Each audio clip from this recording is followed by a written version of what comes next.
ಕೊಡಗು ಜಿಲ್ಲೆಯ 7ನೇ ಹೊಸಕೋಟೆ ಗ್ರಾಮದಲ್ಲಿ ಇಂದು ಬೆಳಗ್ಗೆ ಆತಂಕದ ಘಟನೆ ನಡೆದಿದೆ. ಕಾಡಿನಿಂದ ನಾಡಿಗೆ ಬಂದ ಕಾಡಾನೆ ಗ್ರಾಮದಲ್ಲೇ ಓಡಾಡಿ ಜನರಲ್ಲಿ ಭೀತಿ ಹುಟ್ಟಿಸಿದೆ. ಬೆಳಗಿನ ಜಾವ ಗ್ರಾಮ ಪ್ರವೇಶಿಸಿದ ಕಾಡಾನೆ ಮನೆಗಳ ಬಳಿಯೇ ಸಂಚರಿಸಿ ಕೆಲಹೊತ್ತು ಆತಂಕ ಸೃಷ್ಟಿಸಿತು. ಕಾಡಾನೆಯನ್ನು ಕಂಡ ಗ್ರಾಮಸ್ಥರು ಭಯಭೀತರಾಗಿ ಓಡಾಡಿದ ದೃಶ್ಯಗಳು ಕಂಡುಬಂದವು. ಮಕ್ಕಳು, ಮಹಿಳೆಯರು ಮನೆಗಳೊಳಗೆ ಉಳಿದುಕೊಂಡಿದ್ದು ಹೊರಬರಲು ಸಹ ಹೆದರಿದ ಪರಿಸ್ಥಿತಿ ನಿರ್ಮಾಣವಾಗಿತ್ತು. ಕೆಲವರು ಈ ದೃಶ್ಯಗಳಲ್ಲೂ ತಮ್ಮ ಮೊಬೈಲ್ಗಳಲ್ಲಿ ಸೆರೆ ಹಿಡಿದಿದ್ದಾರೆ.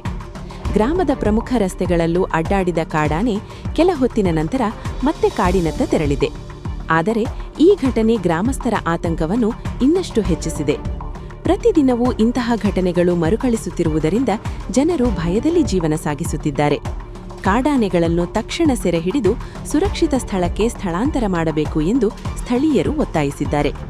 ಅರಣ್ಯ ಇಲಾಖೆ ಕೂಡ ಈ ಬಗ್ಗೆ ಕ್ರಮ ಕೈಗೊಳ್ಳಬೇಕೆಂದು ಆಗ್ರಹ ವ್ಯಕ್ತವಾಗಿದೆ. ಕಾಡು ಮತ್ತು ನಾಡಿನ ನಡುವೆ ಅಂತರ ಕಡಿಮೆಯಾಗುತ್ತಿರುವುದು ಇಂತಹ ಘಟನೆಗಳಿಗೆ ಪ್ರಮುಖ ಕಾರಣವಾಗುತ್ತಿದೆ.